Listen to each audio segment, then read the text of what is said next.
Hi, hello, how are you? My name is Marissa and I like to make things. It's October of 2020 and the world is basically on fire, so what is one to do when they like to make things? Watch Halloween movies and pick a character from said Halloween movie and make a costume. And you might be thinking, okay, I know exactly who she's gonna make. It's definitely gonna be this lady. No. Maybe this lass? You would be wrong. What about Gwen? You'd be wrong again. Maybe, I know, the queen of it all, Aggie. No. And here's why. While watching Halloweentown this year, there was this character walking in the background that had this watery blue fabric that was speckled with stars that caught my eye immediately. And I turned to Jack and I was like, I need to make this. I don't know who they are, what they're wearing, but I need to make this. I've been a cosplayer for over 9 years now, and I've made maybe upwards of 75 cosplays between myself and my partner, which is a little bit crazy and probably why I suffered burnout from making all that stuff. Also worked as a costume designer, so I wanted to make this for me. I haven't done that in a long time. And this particular costume brought me so much joy because I've never really made a warlock robe or a cone hat in the way this movie portrays it.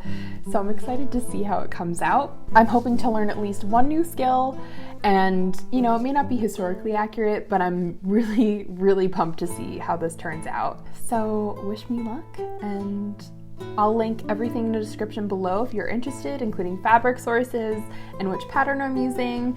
And yeah, I hope you enjoy.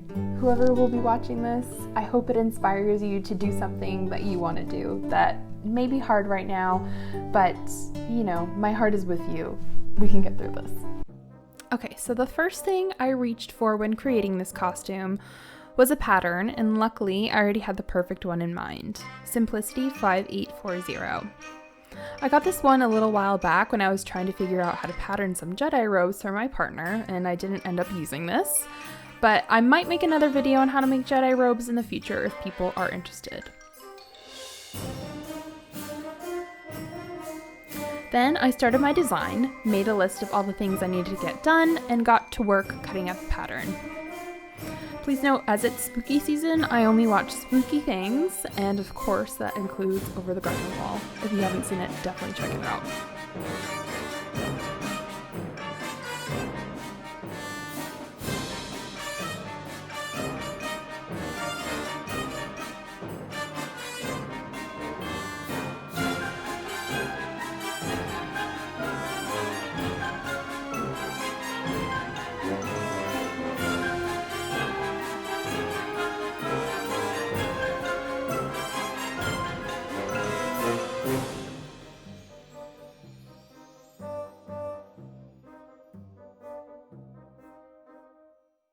Next, I laid my fabric out, placed my pattern on, and began cutting. This particular pattern only has 2 pieces, one front piece and one back. And I'm really tall, so I did end up extending my pattern in length so I could have the ultimate swoosh moment while wearing it around. For fabric, I chose crushed velvet as my outer layer for a magical feel. Plus, it's a nod to the velvet both Marnie and Aggie wear in the film. And a silk for the lining. I realized while making this video I do have some chaotic energy, as apparently I like to not use weights or pins while cutting my fabric, and I kind of just go for it. I know this might make some people cringe and scream, but I'm working on not being as insufferable when it comes to construction. Something I will say about velvet, crushed or not, it's important to remember the way you cut the fabric. Pattern placement is key.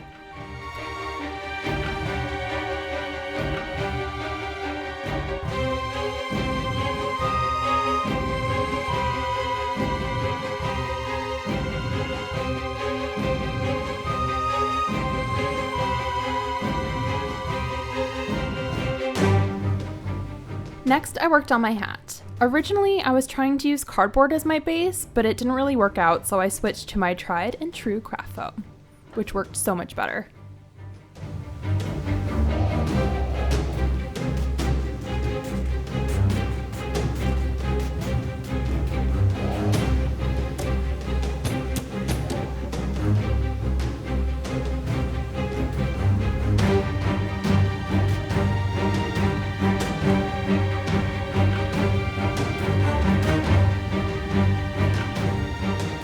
For the hat, I cut the same shape I made with my craft foam out of my lining and outer fabric, and then I hot glued them onto the separate sides. Don't coffee mugs make the best fabric weights?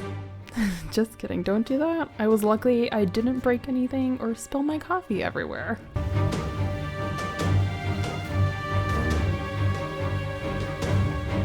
Ah yes, the next day, another coffee. Next, I moved on to the stars. I chose a cotton for this as it's pretty cheap, and I knew I really couldn't mess it up too badly.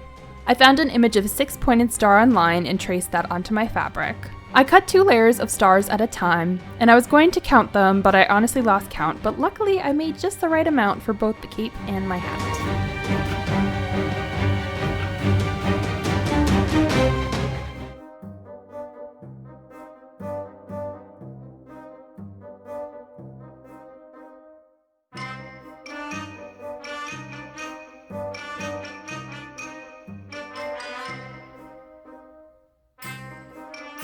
I sewed together the outer layers of my fabric and lining.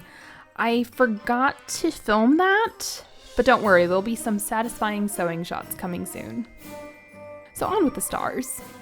I really tried sewing 2 layers together, turning them inside out, and then sewing them back onto the robe, but it just wasn't looking right, so I gave up on that. I settled with hot gluing them to the robe, as I'd done with my hat, just to get some placement down. Almost like tacking them down, but without using a million pins that would drop everywhere on my floor.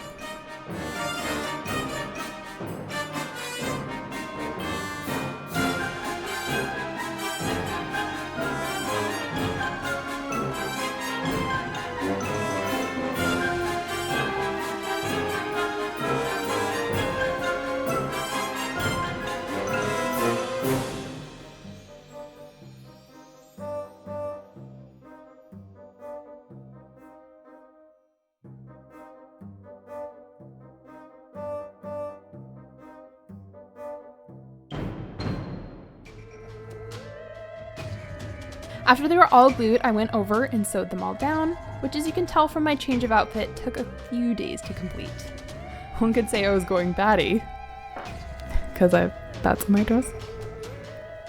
Anyone?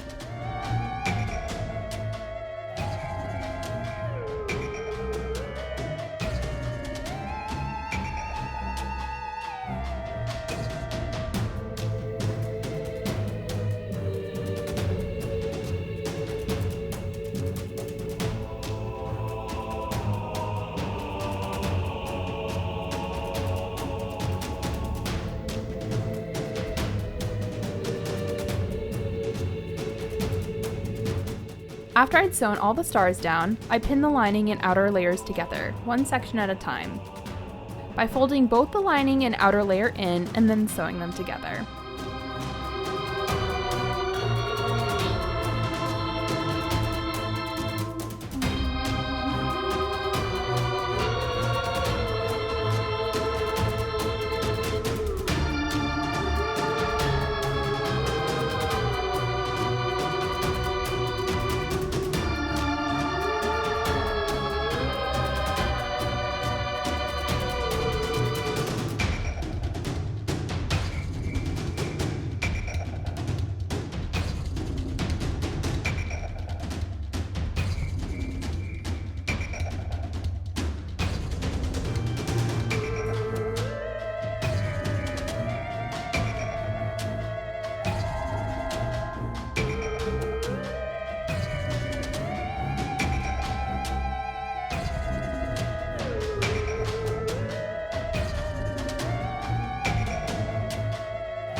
I finally finished and decided to go to the park, but first I needed to look like a warlock, so here's what I did for my makeup.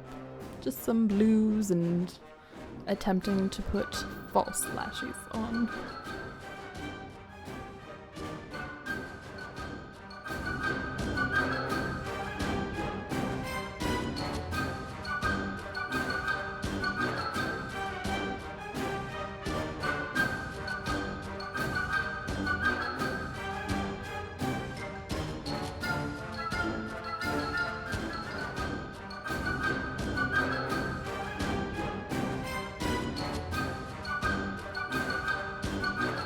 And so, the town was saved.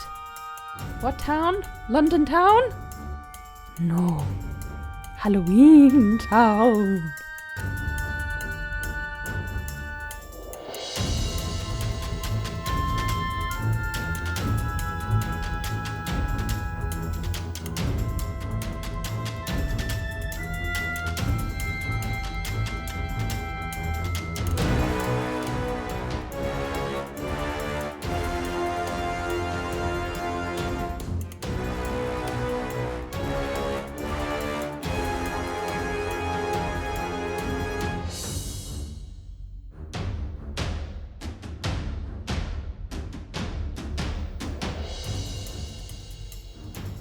Another thing that made me curious about this costume, and I think that made me really excited about it, was diving into the history of why wizards wear these types of robes and hats. Doing some research, I found some claim that it's inspired by Odin, the Wanderer. He's described to wear a broad hat and cloak, and a lot of people claim that Tolkien used this as an inspiration for Gandalf the Grey, which is one of the most popular wizards in Western culture, at least. I know I grew up watching Lord of the Rings and being read Lord of the Rings by my dad, and it's a very popular image, you know, the tall, pointy hat. There's also some speculation that an Arthurian legend with the warlock Merlin can also inspire modern witch and wizard robes. Which makes sense, because during the time that myth was created, that's basically what everybody was wearing, you know, long, flowy clothes.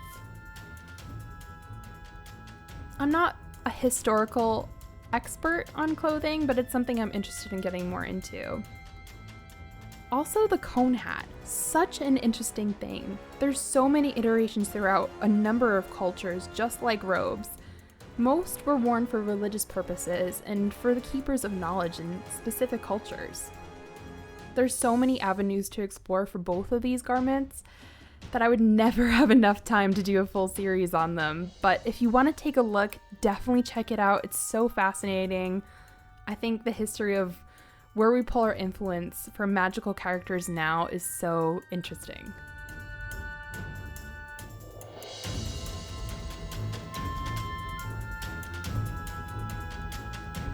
So, we just got back from shooting, and it was a lot of fun. It was a perfectly cloudy, windy day here in London, so it was perfect for lighting.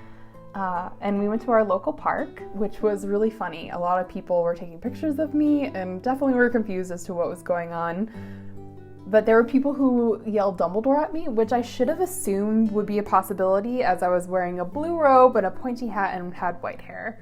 I guess for me, I assumed people would think I was Merlin from Sword in the Stone or from Fantasia, but Dumbledore was a safe bet for people to guess. That was pretty funny to me. It was also really nice to see other people in the park today who are also doing creative things. There was a dance video being shot, a vintage car photo shoot, and there was even a wedding photographer with the bride and groom, which was really beautiful and really sweet to see, especially during this time of year where we wish we could go out more, but unfortunately, due to the world, we can't right now. I think for me, something I learned from this cosplay is that I really do enjoy creating things, and it brought a lot of joy back to sewing for me. You know, in the past, I've worked as a costume designer and as a cosplayer, and a lot of that has to do with perfect details and time crunches, and with this, I took my time and tried to develop a new skill, which is something I hope to do in the future with projects like this, is to at least learn something going forward. And this time around, I learned a lot about the history of robes and where they come from and pointy hats, which I really enjoyed, and I also learned how to line a robe properly. In the past, I've kind of just like winged it and not really made it happen, but this time around I did it, and I'm really proud, and I hope to go back to past projects like the jacket I made for Jack for our wedding. I really would love to line that so it functions as a coat and not just as a decorative piece. Something I wish I would redo or might redo in the future is work on the hat.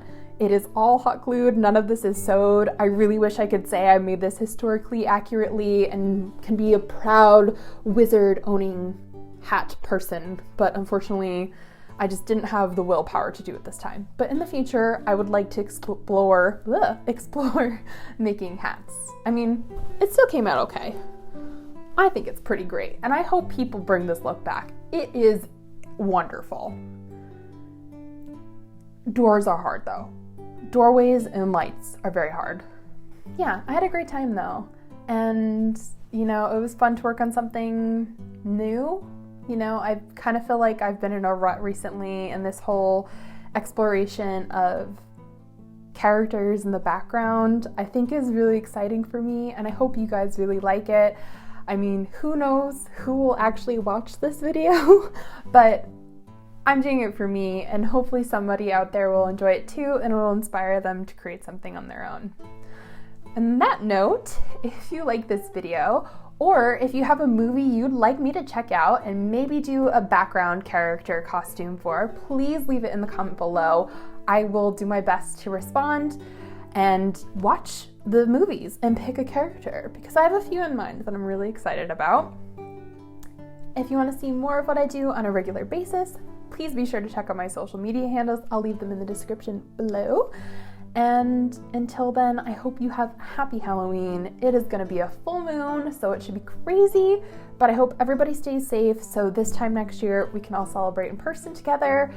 And until then, goodbye, see you later, take it sleazy.